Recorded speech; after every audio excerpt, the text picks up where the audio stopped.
ഹരേ കൃഷ്ണ. ഇനി നമുക്ക് 11ാമത്തെ ശ്ലോകം നോക്കാം. കുമാര ഊജുഹു യേ മാനവാ പാപകൃതസ്തു സർവദാ സദാ ദുരാചാരരതാ വിമാർഗഗാ ക്രോധാഗ്നിദഗ്ധാ കുടിലാശ്ച കാമിനഃ സപ്താഹയജ്ഞേന കലൗ പുനന്തി തേ. ഇനിയും സനൽകുമാരാദി മഹർഷിമാർ അതിനുള്ള മറുപടി പറയുകയാണ്. അല്ലെ, മുമ്പ് ചോദിച്ച ചോദ്യം എന്തായിരുന്നു? ആരാരൊക്കെയാണ്, അല്ലെങ്കിൽ ഏതൊക്കെ വിധത്തിൽ പാപങ്ങൾ ചെയ്തവരാണ് ഈ ഭാഗവത സപ്താഹ ശ്രവണത്താൽ അല്ലെങ്കിൽ ഭാഗവത കഥാശ്രവണത്താൽ ശുദ്ധരായി തീരുന്നത് എന്നുകൂടി അറിയണമെന്ന് പറഞ്ഞപ്പോൾ, ഇനി അത് ഏതൊക്കെ തരത്തിലുള്ള പാപങ്ങൾ ചെയ്തവരാണ് ശുദ്ധീകരിക്കപ്പെടുന്നത് എന്ന് സനൽകുമാരാദി മഹർഷിമാർ പറയുകയാണ്. അടുത്ത ഒരു 4 ശ്ലോകങ്ങളിലായിട്ട് പ്രധാനമായും ഏതേത് തരത്തിലുള്ള പാപങ്ങൾ ചെയ്ത പാപികൾക്ക് ഈ ഭാഗവത കഥാശ്രവണം കൊണ്ട്, സപ്താഹശ്രവണം കൊണ്ട് ഉള്ളിലെ പാപങ്ങളെ നീക്കി ശുദ്ധരാകാൻ കഴിയുമെന്നാണ് പറയുന്നത്. അതിൽ ആദ്യത്തേത് പറഞ്ഞു, യേ മാനവ. യേ എന്ന് പറഞ്ഞാൽ യഹ, യാതൊരു മാനവ മനുഷ്യൻ, പാപകൃതസ്തു സർവദാ, പാപകൃതസ്തു എപ്പോഴും പാപങ്ങളെ ചെയ്യുന്നവരായിട്ടുള്ള, സർവദ, സർവദ എന്ന് പറഞ്ഞാൽ എപ്പോഴും പാപകർമ്മങ്ങൾ മാത്രം ചെയ്യുന്നതായിട്ടുള്ള മാനവൻ. പിന്നെയോ സദാ ദുരാചാരരതാ വിമാർഗഗ, സദാ ദുരാചാരരത, സദാ എപ്പോഴും ദുരാചാരരത, ദുരാചാരത്തിൽ തൽപരരായിട്ടുള്ളവർ. അതായത് ഇപ്പോൾ നമ്മൾ പറയില്ല, മദ്യപാനം പോലെയുള്ള പലതരത്തിലുള്ള ദുരാചാരങ്ങൾ, അങ്ങനെയുള്ള കാര്യങ്ങളിൽ തൽപരരായിട്ടുള്ളവരാണെങ്കിലും, മദ്യപാനികളായിട്ടുള്ളവരായിക്കോട്ടെ, അല്ലെങ്കിൽ മറ്റു തരത്തിലുള്ള ദുരാചാരങ്ങളിൽ പെട്ടവരായിക്കോട്ടെ, അങ്ങനെയുള്ളവർ കഴിഞ്ഞില്ല വിമാർഗഗാഹ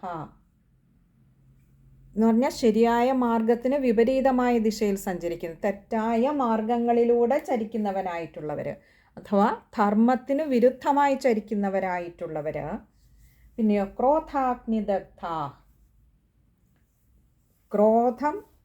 ക്രോധമാകുന്ന ഒരു അഗ്നി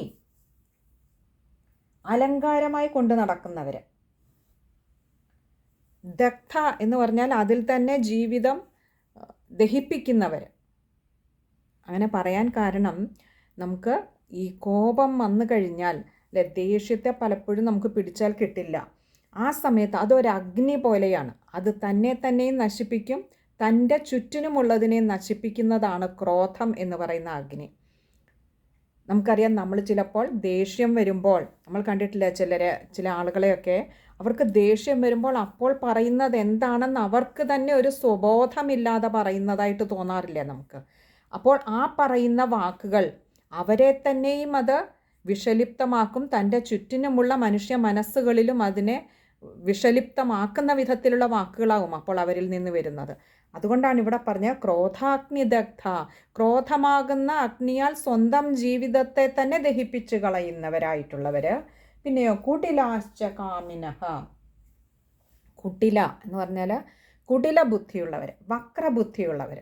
എന്ത് കാര്യത്തിനും ഒരു നേരായ ബുദ്ധിയേക്കാളേറെ എപ്പോഴും ഒരു വക്രമായ രീതിയിലാണ് അവരുടെ ചിന്തകൾ പോകുന്നത്. എപ്പോഴും നമ്മൾ നാട്ടിൽ പറയില്ലേ, മഞ്ഞപ്പിത്തമുള്ളവന് നോക്കുന്നതെല്ലാം മഞ്ഞിച്ചിരിക്കും. അവരുടെ ഉള്ളിൽ തന്നെ ആ വക്രത നിറഞ്ഞു നിൽക്കുന്നത് കൊണ്ട് തൻ്റെ ചുറ്റിനുമുള്ള ഓരോ വ്യക്തിയെയും സംബന്ധമായിട്ട് ഇവരുടെ ഉള്ളിൽ പോകുന്ന ചിന്തകൾ എപ്പോഴും വക്രമായ രീതിയിലായിരിക്കും. കാരണം തൻ്റെ വഴികൾ അതായതുകൊണ്ട് തൻ്റെ ചുറ്റിനുമുള്ളവരും അതേ മാർഗത്തിലൂടെയാണ് ചരിക്കുന്നത് എന്നുള്ള ഒരു സംശയദൃഷ്ടി, ഒരു വക്രദൃഷ്ടി ഇവരുടെ ഉള്ളിലുണ്ടാവും.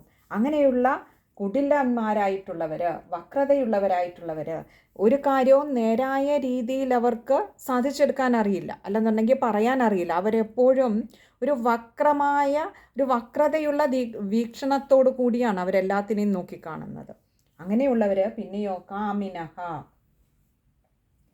കാമിന എന്ന് പറഞ്ഞാൽ എത്ര കിട്ടിയാലും, അതായത് കാമം എപ്പോഴും കൊണ്ട് നടക്കുന്നവർ. ഈ കാമം എന്ന് പറയുന്ന ആഗ്രഹങ്ങൾ, മോഹങ്ങൾ, അവർക്ക് എത്ര കിട്ടിയാലും അവർക്ക് മതിയാവില്ല. അവർക്ക് വീണ്ടും വീണ്ടും വീണ്ടും അവരിങ്ങനെ ആഗ്രഹങ്ങൾക്ക് പിന്നാലെ പാഞ്ഞുകൊണ്ടേയിരിക്കുന്നവരായിരിക്കും. അത് ഒരു നമ്മൾ സാധാരണ രീതിയിലുള്ള ഒരു ചെറിയ ആഗ്രഹങ്ങളെക്കാളേറെ അത്യാഗ്രഹങ്ങൾ അവർക്ക് കൂടുതലായിരിക്കും. എത്ര കിട്ടിയാലും വീണ്ടും വീണ്ടും ഇങ്ങോട്ട് കിട്ടട്ടെ എന്നുള്ള ഒരു ചിന്തയോടുകൂടി ഇരിക്കുന്നവർ. അപ്പോൾ അങ്ങനെയുള്ളവരും സപ്താഹയജ്ഞേന കലൗ പുനന്തിതേ. സപ്താഹയജ്ഞേന, ഈ സപ്താഹയജ്ഞം കൊണ്ട്, അതായത് ഈ 7 ദിവസം വന്നിരുന്ന് നമ്മളൊരു സപ്താഹം കേൾക്കാനിടയായാൽ, തുടക്കം മുതൽ അന്നേ ദിവസത്തെ അവസാനം വരെയുള്ള എല്ലാ കർമ്മങ്ങളിലും നമുക്ക് പങ്കെടുക്കാനായാൽ കലൗ പുനന്തിതേ. കലൗ, ഈ കലിയുഗത്തിൽ പുനന്തി, ശുദ്ധീകരിക്കുന്നു, തേ, അവരെ. നോക്കൂ, അപ്പോൾ നമ്മളിനി ഈ പറയുന്ന 4 ശ്ലോകങ്ങളിൽ എവിടെയെങ്കിലുമൊക്കെ നമ്മളെ തന്നെ നമുക്ക് കാണാൻ കഴിയും. അതായത് പാപവിമുക്തരല്ല സാധാരണക്കാരായ ജനങ്ങൾ. അവരുടെ ഉള്ളിൽ എവിടെയെങ്കിലുമൊക്കെ ചെറിയ ചെറിയ പാപങ്ങൾ ഉണ്ടാവാം. ആ പാപങ്ങളുടെ അളവിൽ ഏറ്റക്കുറച്ചിലുകൾ ഉണ്ടാവാം. ചിലരിൽ അത് കൂടുതലായിട്ടുണ്ടാവും, ചിലരിൽ അത്ര കണ്ടുണ്ടാവുകയില്ല. വളരെ ലഘുവായ രീതിയിലായിരിക്കുമെന്ന് മാത്രം. അപ്പോൾ ഇവർക്കെല്ലാവർക്കും, നമ്മളെപ്പോലെയുള്ള സാധാരണക്കാരായ ജനങ്ങൾക്കൊക്കെയും ഒരു സപ്താഹം ശ്രവിക്കുന്നത് കൊണ്ട് അത് വേണ്ട വിധത്തിൽ കേൾക്കുകയാണെങ്കിൽ തീർച്ചയായും അത് നമ്മളെ തന്നെ ശുദ്ധീകരിക്കുന്നതാണ്. അപ്പോൾ ഇവിടെ പറഞ്ഞു, യാതൊരു മനുഷ്യനാണോ സദാ പാപകർമ്മങ്ങളും ചെയ്ത് നടക്കുന്നത്, അതുപോലെ എപ്പോഴും ദുരാചാരങ്ങളിൽപ്പെട്ട് നടക്കുന്നത്, പിന്നെയോ ധർമ്മത്തിന് വിപരീതമായ മാർഗങ്ങളിൽ കൂടി നടക്കുന്നവർ, അഥവാ ധർമ്മം അനുഷ്ഠിക്കാത്തവരായിട്ടുള്ളവർ. ഏതൊന്നാണോ ധർമ്മം, നമ്മളോട് ഏത് കർമ്മമാണോ ചെയ്യണമെന്ന് പറയുന്നത് അതിനെ അനുസരിക്കാതെ, അത് ചെയ്യാതെ നടക്കുന്നവർ. നമുക്ക് ഓരോരുത്തർക്കും നമ്മുടേതായ ധർമ്മങ്ങളുണ്ടല്ലേ. ഇപ്പോൾ ഒരു സ്ത്രീയാണെങ്കിൽ അമ്മയായും ഭാര്യയായും മകളായും മരുമകളായും പിന്നീട് അമ്മായിയമ്മയായും ഇങ്ങനെ പല ഘടകങ്ങളിലൂടെ, പല റോളുകളിലൂടെ കടന്നു പോകുന്നുണ്ട്. തിരിച്ചതുപോലെ ഒരു പുരുഷനും അച്ഛനായും മകനായും മരുമകനായും അമ്മായിയച്ഛനായും ഇങ്ങനെ പല പല റോളുകളിലൂടെ കടന്നു പോകുമ്പോൾ ഓരോരോ റോളിനും അവരവരുടേതായ ധർമ്മങ്ങളുണ്ട്. അപ്പോൾ എല്ലാ സ്ത്രീയിലും പുരുഷനിലും ഏതൊരു റോളാണോ വഹിക്കുന്നത് അതിൽ അവരവർക്ക് വിധിച്ചിട്ടുള്ള ധർമ്മങ്ങൾ അനുഷ്ഠിക്കാത്തവർ അവരെയൊക്കെ വിമാർഗക എന്ന് പറയാം നമുക്ക്. അതായത് നമുക്ക് വിധിച്ചിട്ടുള്ള ധർമ്മത്തിന് വിപരീതമായി സഞ്ചരിക്കുന്നവരാണ്. പിന്നെയോ സ്വന്തം ക്രോധം കൊണ്ട് തൻ്റെ തന്നെ ജീവിതത്തെ ദഹിപ്പിച്ച് കളയുന്നവർ, തന്നെ ദഹിപ്പിക്കുന്നവർ, കുടില ചിന്താഗതിയുള്ളവർ, പിന്നെയോ അത്യാഗ്രഹികളായിട്ടുള്ള കാമിന എന്ന് പറഞ്ഞാൽ എപ്പോഴും കാമികളായിട്ടിരിക്കുന്നവർ, ഇവരെയൊക്കെയും ഒരു 7 ദിവസത്തെ ശ്രദ്ധാപൂർവമായിട്ടുള്ള സപ്താഹ ശ്രവണം കൊണ്ട് ഈ കലിയുഗത്തിൽ ശുദ്ധീകരിക്കാൻ കഴിയുന്നു. അഥവാ ഭാഗവത സപ്താഹത്തിൻ്റെ മഹത്വം അത് കേൾക്കുന്നവർക്കാണ് അതിൻ്റെ ഗുണമുണ്ടാകുന്നത്. ആ സപ്താഹത്തിൽ നമുക്കൊരു സപ്താഹം നടക്കുമ്പോൾ അതിൽ പാരായണം ചെയ്യുന്നവരുണ്ടാവും, മറ്റു പരികർമ്മികളുണ്ടാവും, അതിന് കാർമ്മികത്വം വഹിക്കുന്നവരുണ്ടാവും. ഒരു പക്ഷേ ഇവരെക്കാളൊക്കെ ഏതൊരു സപ്താഹത്തിൻ്റെയും ഗുണം കൂടുതലായി അനുഭവിക്കുവാൻ കഴിയുന്നത് ഇതിൻ്റെ ശ്രവണത്തിലൂടെ, ഈ സപ്താഹ ശ്രവണം കൊണ്ട് തന്നെ സാധാരണക്കാരായ നമ്മളെപ്പോലെയുള്ള മനുഷ്യർക്കാണ്. കാരണം ഈ ഭാഗവത ഗ്രന്ഥം പറഞ്ഞിരിക്കുന്നത് ഗാർഹസ്ഥ്യം സ്വീകരിച്ചവർക്കാണ്. ഇത് ശ്രീശുക മഹർഷി പരീക്ഷിത്ത് മഹാരാജാവിന് പറഞ്ഞു കൊടുക്കുമ്പോൾ ഇത് സന്യാസിമാർക്കുള്ളതല്ല എന്നർത്ഥം. കാരണം സന്യാസാശ്രമം സ്വീകരിച്ചവർക്ക് ഈ വക പാപകർമ്മങ്ങൾ അവരെ ബാധിക്കുന്നില്ല. കാരണം ദേഹവും ദേഹസംബന്ധമായ വിഷയങ്ങളും ഒക്കെ അവർക്ക് മനസ്സിൽ നിന്നും അതിൽ വിടുതൽ ലഭിച്ചിട്ടാണ് അവരൊക്കെ സന്യാസാശ്രമത്തിലേക്ക് പോകുന്നത്. ഈ കർമ്മങ്ങളൊക്കെയും അത് പ്രത്യേകിച്ചും പാപകർമ്മങ്ങളൊക്കെയും ദേഹസംബന്ധമാണ്. അത് ഗാർഹസ്ഥ്യം സ്വീകരിച്ച സാധാരണ ലൗകികർക്ക് മാത്രമുള്ളവയാണ് അതൊക്കെ. അതുകൊണ്ട് തന്നെ ഈ പറഞ്ഞിരിക്കുന്ന ഭാഗവത ഗ്രന്ഥം പാരായണം ചെയ്യുന്നതും കേൾക്കുന്നതും ഒക്കെയും ഇത് നമ്മളെയൊക്കെ ശുദ്ധീകരിക്കുവാൻ വേണ്ടിയിട്ടാണ്. ഒരു സപ്താഹം പോയിരുന്ന് കേൾക്കുമ്പോൾ അതിൽ ആ യജ്ഞാചാര്യനേക്കാൾ അതിൻ്റെ ഗുണം കിട്ടുന്നത് അത് വേണ്ട വിധത്തിൽ ശ്രദ്ധിക്കുവാൻ ഉൾക്കൊള്ളുവാൻ തയ്യാറാവുന്ന സാധാരണക്കാരനായൊരു മനുഷ്യനാണ്. നമ്മൾ വെറുതെ അവിടെ പോയിരുന്ന് കേൾക്കുന്നതിനേക്കാൾ അത് നന്നായി ഉൾക്കൊണ്ടുകൊണ്ട് നമ്മളെ സ്വയം മാറാൻ നമ്മൾ നിന്നു കൊടുക്കണം. എന്ന് പറഞ്ഞാൽ ആ കേൾക്കുന്ന തത്വത്തെ നമ്മുടെ ജീവിതത്തിലേക്ക് പ്രാവർത്തികമാക്കാൻ ശ്രമിക്കുമ്പോൾ മാത്രമേ നമ്മുടെ ഉള്ളിൽ ആ ശുദ്ധീകരണം നടക്കുകയുള്ളൂ. നമ്മൾ പലപ്പോഴും ഈ ആഗ്രഹങ്ങളുടെയൊക്കെ പിന്നാലെ പോകുന്നത്, അല്ലെങ്കിൽ നമ്മൾ തന്നെ ഇതുപോലെയുള്ള കാര്യങ്ങൾ കേൾക്കുമ്പോൾ നമുക്ക് തന്നെ നമ്മളെ ഒന്ന് അനലൈസ് ചെയ്ത് ഒന്ന് വിശകലനം ചെയ്ത് നോക്കിയാൽ നമുക്ക് മനസ്സിലാവും എന്തൊക്കെയാണ്, എവിടെയൊക്കെയാണ് നമുക്ക് പോരായ്മകൾ ഉള്ളത്, അല്ലെങ്കിൽ നെഗറ്റീവ്സ് ഉള്ളത്. അതൊക്കെ നമുക്ക് മാത്രമേ നമ്മളെ കറക്റ്റ് ചെയ്യാൻ പറ്റൂ. നമുക്കൊരിക്കലും വേറൊരാളിനെ കറക്റ്റ് ചെയ്യാൻ പറ്റാത്തതുപോലെ വേറൊരാളിന് നമ്മളെയും കറക്റ്റ് ചെയ്യാൻ പറ്റില്ല. നമ്മളെ തിരുത്തേണ്ടത്, നമുക്ക് തിരുത്തേണ്ട ഉത്തരവാദിത്വം നമുക്ക് തന്നെയാണ്. നമുക്ക് മാത്രമേ നമ്മളെ തിരുത്താൻ കഴിയുകയുള്ളൂ. അപ്പോൾ ഏതൊരു സപ്താഹ ശ്രവണം കൊണ്ടും ശുദ്ധീകരണം നടക്കുക നമ്മുടെ ഉള്ളിലാണ്. ആ കേൾക്കുന്നതിനെ നമ്മുടെ ഉള്ളിലേക്ക് എടുത്തുകൊണ്ട് സ്വയം ഒന്ന് വിചാരം ചെയ്തു നോക്കുക. ഇപ്പോൾ പരീക്ഷിത്ത് മഹാരാജാവിൻ്റെ കഥ കേൾക്കുമ്പോൾ നമ്മൾ തന്നെ ചിന്തിച്ചു നോക്കുക. കോപം കൊണ്ട് ഒരു വേള അവിവേകം കാണിച്ചത് കൊണ്ടാണ് പരീക്ഷിത്ത് മഹാരാജാവിന് ഇങ്ങനെയൊരു ശാപം ഏൽക്കുവാനിടയാവുന്നത്, അല്ലേ? ശമീക മഹർഷിയുടെ കഴുത്തിൽ ആ ചത്ത പാമ്പിനെ ഇട്ടതുകൊണ്ടാണ് പുത്രനായ ശൃംഗി അങ്ങനെ ഒരു ശാപത്തെ നൽകുന്നത്. അപ്പോൾ അതിൻ്റെ മൂലകാരണം ഈ കലിയുഗത്തിൽ കലിയെ ജയിച്ച പരീക്ഷത്തിനു പോലും കലി കൊണ്ട്, കോപം കൊണ്ട് ഇങ്ങനെ ഒരു ശാപത്തെ ഏറ്റുവാങ്ങേണ്ടി വന്നുവെങ്കിൽ നമ്മളെപ്പോലെയുള്ള സാധാരണക്കാരായ ജനങ്ങൾ ഈ കലിയുഗത്തിൽ കോപം ഉണ്ടായിട്ട് അവിവേകം കാണിക്കുന്നതിൽ അതിശയപ്പെടാനില്ല. പക്ഷേ ഇങ്ങനെയുള്ള കഥകൾ കേൾക്കുമ്പോൾ നമുക്ക് തന്നെ നമ്മളിലെ ക്രോധത്തെ അടക്കാൻ, നിയന്ത്രിക്കാൻ ഒരു ശ്രമം നടത്താൻ കഴിയും. കാരണം ഈ കോപം എന്ന് പറയുന്നത് നമ്മൾ മുമ്പ് പറഞ്ഞതുപോലെ അഗ്നിയാണ്. അത് നമ്മളെ തന്നെ എരിച്ചു കളയും. അതുകൊണ്ട് ഓരോ സപ്താഹ ശ്രവണവും നമുക്ക് ഓരോരുത്തർക്കും വേണ്ടിയിട്ടാണ്, ഗൃഹസ്ഥന്മാർക്കുള്ളതാണ്. ആ ഓരോ സപ്താഹ ശ്രവണത്തിലൂടെയും നമ്മുടെ ഉള്ളിൽ ഈ മാറ്റങ്ങൾ വരുത്തുവാൻ നമുക്ക് കഴിയുമാറാകണം. ചളി നിറഞ്ഞ ഒരു പ്രതലത്തെ ശുദ്ധീകരിക്കുവാൻ വീണ്ടും വീണ്ടും വീണ്ടും തെളിനീര് ഒഴിച്ചു കൊടുക്കുന്നത് പോലെ നമ്മുടെയൊക്കെ നിത്യജീവിതത്തിലെ ഓരോ ദിവസവും നമ്മളറിയാതെ നമ്മുടെ ഉള്ളിൽ നമ്മൾ പാപം ചെയ്തു പോകുന്നുണ്ട്. അത് ചിന്ത കൊണ്ടായാലും ചിലപ്പോൾ മറ്റൊരാളിൻ്റെ അല്ലെങ്കിൽ മറ്റൊരു സാഹചര്യത്തെ നമ്മൾ വിലയിരുത്തുന്നത് കൊണ്ടാവാം. എങ്ങനെയായാലും ചിലപ്പോൾ നിർദോഷകരങ്ങളായ ചെറിയ കള്ളങ്ങൾ പറഞ്ഞിട്ടാവാം. എങ്ങനെയെങ്കിലുമൊക്കെ ചെറിയ ചെറിയ പാപങ്ങൾ ചെയ്തു പോകുന്നുണ്ടാവാം. അതിനെയൊക്കെ ശുദ്ധീകരിക്കുവാൻ തുടരെയുള്ള സപ്താഹ ശ്രവണം, അല്ലെ, വീണ്ടും വീണ്ടും ഒഴിച്ചു കൊടുത്തുകൊണ്ടേയിരിക്കുക. എന്തിനാണ്? കാരണം ഓരോ ദിവസവും നമ്മളറിയാതെ നമ്മുടെ ഉള്ളിൽ ഈ പാപക്കറ പറ്റുന്നുണ്ട്. അപ്പോൾ ആ കറ കഴുകിക്കളയണമെങ്കിൽ ഇത് തുടർച്ചയായി തന്നെ കേട്ടുകൊണ്ടേയിരിക്കുക. അതല്ല എങ്കിൽ അത്രമാത്രം യോഗ്യരാവണം ഒരു സപ്താഹ ശ്രവണം കൊണ്ട് തന്നെ ഈ പാപവിമുക്തി നേടുവാനായിട്ട്. അങ്ങനെ ഒരു കഥ നമുക്കിനി ഈ അധ്യായത്തിൽ വരുന്നുണ്ട്. അത് നമുക്ക് പിന്നാലെ കാണാതെ. അപ്പോൾ ഈ സപ്താഹ ശ്രവണങ്ങളൊക്കെയും ഓരോ സപ്താഹ ശ്രവണവും നമ്മളെ ശുദ്ധീകരിക്കുവാനുള്ളതാണ്. അത് വീണ്ടും വീണ്ടും കേൾക്കുക. എത്ര പ്രാവശ്യം, എത്ര കൂടുതൽ സപ്താഹങ്ങൾ ശ്രവിക്കുവാൻ കഴിയുമോ അത്രമാത്രം കൂടുതൽ കേട്ടുകൊണ്ടേയിരിക്കുക. അത് നമുക്ക് കിട്ടുന്ന ഒരു അസുലഭ സന്ദർഭമാണ് നമ്മുടെ ഉള്ളിലെ പാപക്കറയെ കഴുകിക്കളയുവാൻ. അപ്പോൾ നമ്മളൊരു സപ്താഹത്തിന് പോകുന്നത് അത് മറ്റാർക്കും വേണ്ടിയിട്ടല്ല. അതിൻ്റെ ഗുണം നമുക്ക് തന്നെയാണ്, നമ്മുടെ ഉള്ളിലാണ്.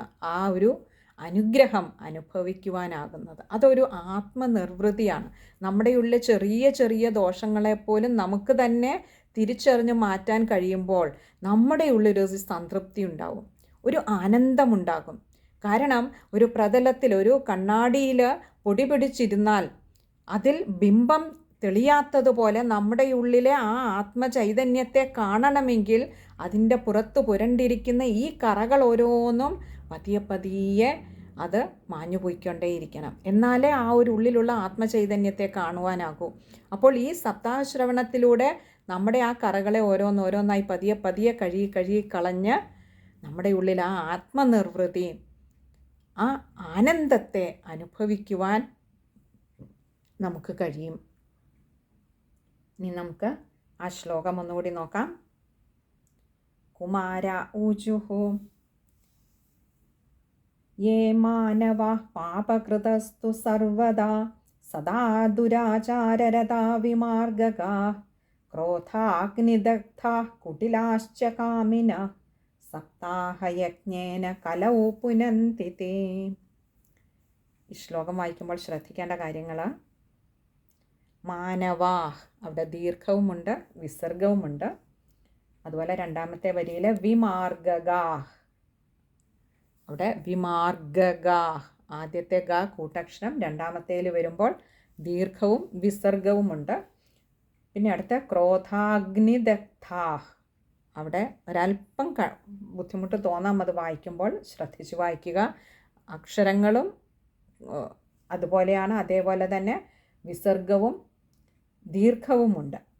പിന്നെ അടുത്തത് കാമിനഃ, അവിടെ വിസർഗമുണ്ട്. ഇത്രയും കാര്യങ്ങളാണ് ആ ഒരു ശ്ലോകത്തിൽ ശ്രദ്ധിക്കേണ്ടതായിട്ടുള്ളത്. ഇനി അടുത്തത് 12ാമത്തെ ശ്ലോകം.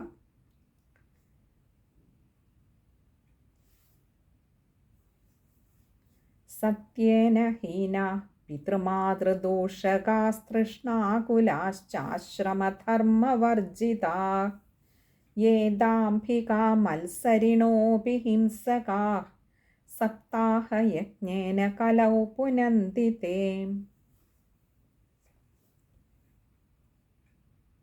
സത്യേന ഹീന, സത്യം ഒക്കെ കൈവിട്ട് നടക്കുന്നവർ, അഥവാ ഒരു കള്ളത്തിൻ്റെ വഴിയിലൂടെ ചരിക്കുന്നവർ. പിതൃമാതൃദൂഷകാസ്തൃഷ്ണാകുലാശ്ചാശ്രമധർമ്മവർജിത, ഇവിടെ പിതൃമാതൃദൂഷകാ തൃഷ്ണാകുല ച ആശ്രമധർമ്മവർജിത, ഇങ്ങനെ 4 വാക്കുകൾ അവിടെ ചേരുന്നുണ്ട്. പിതൃമാതൃദൂഷക, പിതാവിനെയും മാതാവിനെയും ദുഷിക്കുന്നവർ. നോക്കൂ, നമുക്ക് ജന്മം തരുന്ന അച്ഛനമ്മമാർക്ക് തെറ്റുകുറ്റങ്ങൾ ഏറെയുണ്ടാകാം. പക്ഷേ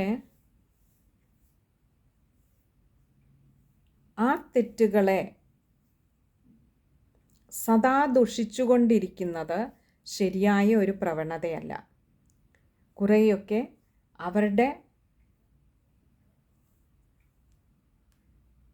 ശരി തെറ്റുകളെ അവരോട് തന്നെ സൗമ്യമായി നമുക്ക് പറഞ്ഞ് മനസ്സിലാക്കാൻ ശ്രമിക്കാം. ഇനി അതിന് കഴിഞ്ഞില്ല എങ്കിൽ തന്നെ അവരെ അവരായി അംഗീകരിച്ചുകൊണ്ട് അവരോടൊപ്പം സന്തോഷത്തോടെ സ്നേഹത്തോടെ കഴിയുക. എത്ര കാലം അച്ഛനമ്മമാർ ഭൂമിയിലുണ്ടാവും നമ്മളോടൊപ്പം?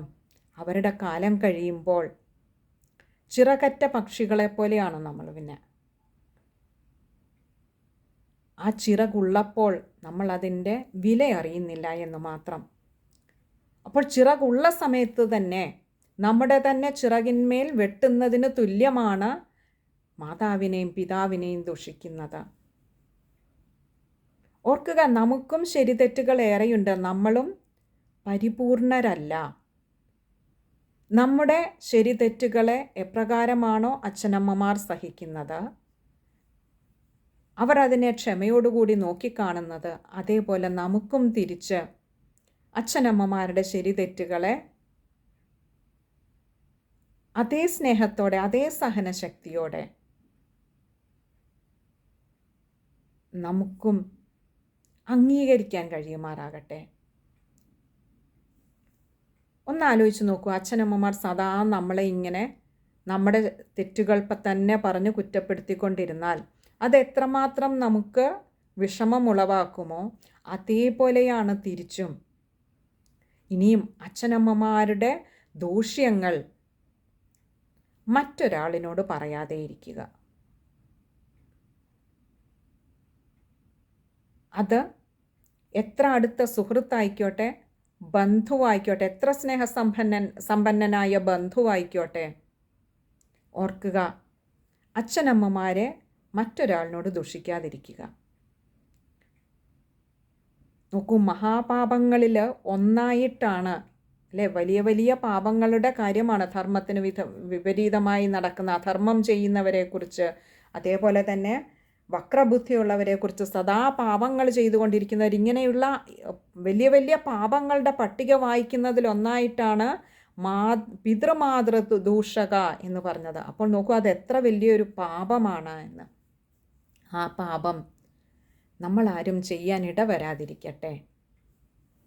ഭഗവാൻ എല്ലാവർക്കും സൽബുദ്ധി തോന്നിപ്പിച്ചു തരട്ടെ. അടുത്തത് പറഞ്ഞത് തൃഷ്ണാകുല. തൃഷ്ണ ആകുല. അപ്പോൾ നോക്കൂ, ഇവിടെ ആകുലരായി നടക്കുന്നത് ദുരാശയാൽ ആകുലരായി നടക്കുന്നവരെ കുറിച്ചാണ്. അതും പാപങ്ങളുടെ പട്ടികയിലാണ് ഇവിടെ വ്യാസഭഗവാൻ പറഞ്ഞിരിക്കുന്നത്. പിന്നെയോ ച ആശ്രമധർമ്മവർജിത. ച എന്ന് പറഞ്ഞാൽ അതും, ഇത് ചേർത്ത് പറയുന്നതിന് വേണ്ടിയിട്ട്, അതും ഇതും എന്ന് പറയുന്നത് പോലെ ച ആശ്രമധർമ്മവർജിത. ഓരോരോ ആശ്രമങ്ങൾക്കും അതാത് ധർമ്മങ്ങൾ പറഞ്ഞിട്ടുണ്ട്. അപ്പോൾ നമുക്കറിയാം 4 ആശ്രമങ്ങളാണുള്ളത് അല്ലേ? ബ്രഹ്മചര്യം, ഗാർഹസ്ഥ്യം, വാനപ്രസ്ഥം, സന്യാസം.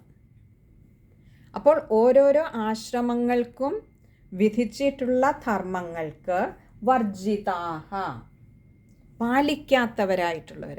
ഒരു ഗൃഹസ്ഥന് പറഞ്ഞിട്ടുള്ള ധർമ്മമല്ല, ആശ്രമധർമ്മമല്ല സന്യാസ ജീവിതം നയിക്കുന്ന ഒരു വ്യക്തിക്ക് പറഞ്ഞിട്ടുള്ളത്. അപ്പോൾ ഗാർഹസ്ഥ്യം സ്വീകരിച്ച ഒരുവന് വിധിച്ചിട്ടുള്ള ധർമ്മങ്ങൾ പാലിക്കാതെ നടക്കുന്നവർ, ആചാര്യന്മാർ പറയാറുണ്ട്, ഏറ്റവും ബുദ്ധിമുട്ട് ഗാർഹസ്ഥ്യം സ്വീകരിച്ചവർക്കാണ് അത്രേ ഈ ധർമ്മങ്ങൾ പാലിക്കുവാൻ. കാരണം അവരെപ്പോഴും ഈ ലൗകിക വിഷയങ്ങളുമായി ബന്ധപ്പെട്ട് കിടക്കുന്നവരാണ്, ഇന്ദ്രിയങ്ങൾക്ക് അടിമപ്പെട്ട് കഴിയുന്നവരാണ്. നമ്മുടെ കണ്ണുകൊണ്ട് കാണുന്നതും, കാതുകൊണ്ട് കേൾക്കുന്നതും, മൂക്കുകൊണ്ട് മണക്കുന്നതും, നാവുകൊണ്ട് രുചിക്കുന്നതും, സ്പർശനം കൊണ്ട് അറിയുന്നതിലുമൊക്കെ അതിൻ്റെയൊക്കെ ആസ്വാദനത്തിൽ മുഴുകിക്കഴിയുന്നവരാണ്. കാണാൻ ഇഷ്ടമുള്ളത് വീണ്ടും കാണാൻ തോന്നും, കേൾക്കുവാൻ ഇഷ്ടമുള്ളത് വീണ്ടും കേൾക്കുവാൻ തോന്നും, മണക്കുവാൻ ഇഷ്ടമുള്ളത് വീണ്ടും മണക്കണമെന്ന് തോന്നും. ഇങ്ങനെ എല്ലാ ഇന്ദ്രിയങ്ങൾക്കും അടിമപ്പെട്ട് കഴിയുന്നവരാണ് ഗാർഹസ്ഥ്യം സ്വീകരിച്ചവർ. മറ്റുള്ള ആശ്രമങ്ങളിലൊക്കെയും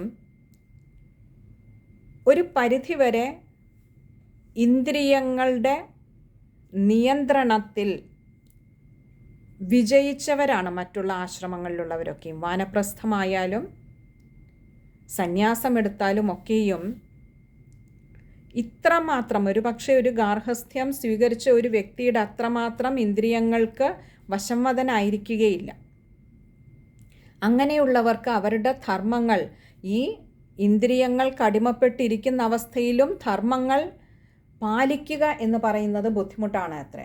അപ്പോൾ അങ്ങനെയുള്ള അവരവർക്ക് വിധിച്ചിട്ടുള്ള ധർമ്മങ്ങളെ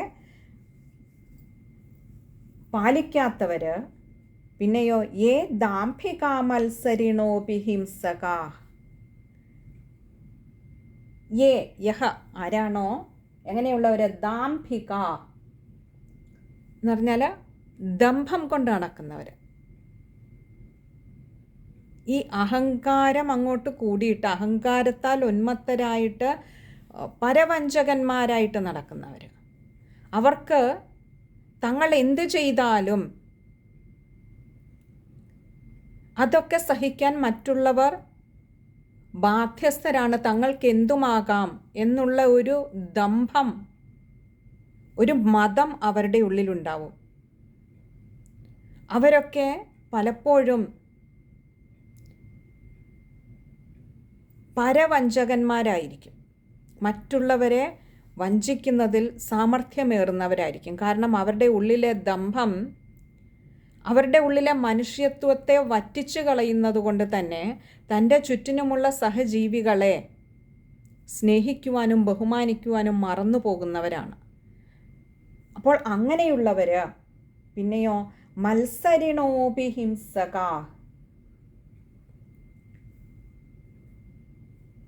മത്സരിണ അപി ഹിംസക, മത്സരിണോപി മത്സരികളാണ്. ഈ ഒരു മാത്സര്യ ബുദ്ധി കൂടുതലുള്ളവരായിരിക്കും ചിലർ.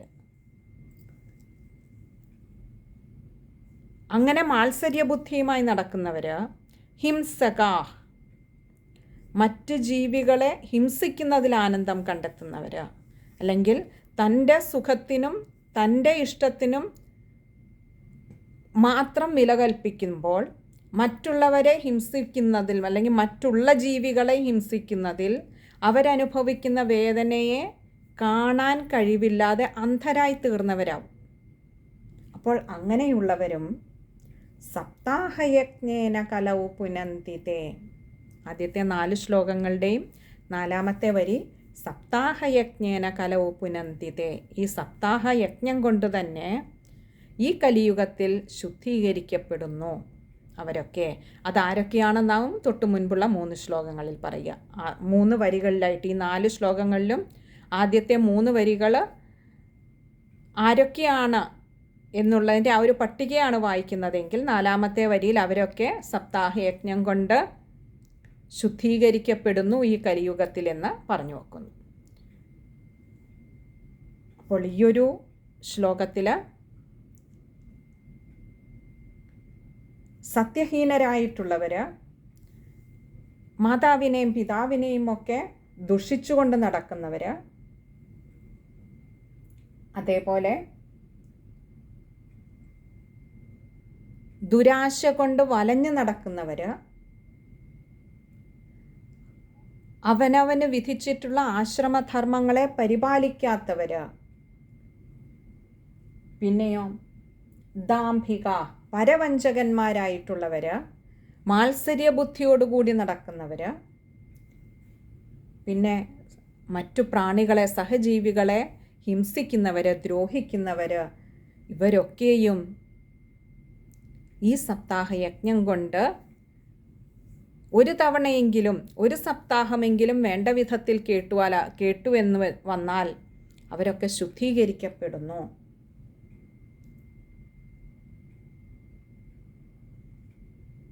ഇനി നമുക്ക് ആ ശ്ലോകം ഒന്നുകൂടി നോക്കാം. സത്യേന ഹീനാ പിതൃമാതൃദൂഷകാസ്തൃഷ്ണാകുലാശ്ചാശ്രമധർമ്മവർജിതാ യേ ദാംഭികാ മത്സരിണോപി ഹിംസകാ സപ്താഹയജ്ഞേന കലൗ പുനന്തിതേ. ആ ശ്ലോകം വായിക്കുമ്പോൾ ശ്രദ്ധിക്കേണ്ട കാര്യങ്ങൾ: ഹീനാ, അവിടെ ദീർഘവുമുണ്ട് വിസർഗവുമുണ്ട്. അതേപോലെ പിതൃമാതൃദൂഷകാസ്തൃഷ്ണാകുലാശ്ചാശ്രമധർമ്മവർജിത, അതത്രയും കഴിയുന്നതും ചേർത്ത് തന്നെ വായിക്കുക. അവിടെ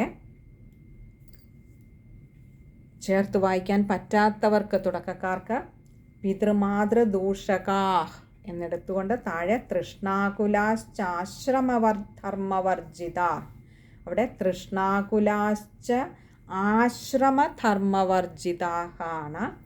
അവിടെ അകാരം നീട്ടിയെടുക്കുക. അതുപോലെ വർജിതാഹ്, അകാരവും നീട്ടിയെടുക്കണം, വിസർഗവുമുണ്ട്. അതുപോലെ അതിൻ്റെ താഴത്തെ വരിയിൽ ഹിംസകാഹ്, അവിടെയും ദീർഘവും വിസർഗവുമുണ്ട്. ഇത്രയും കാര്യങ്ങളാണ് ആ ഒരു ശ്ലോകം വായിക്കുമ്പോൾ ശ്രദ്ധിക്കേണ്ടതായിട്ടുള്ളത്. ഇനിയും 13ാമത്തെ ശ്ലോകം. അത് അടുത്ത സത്സംഗത്തിൽ കാണാമെന്ന് കരുതുന്നു. ഹരേ കൃഷ്ണ.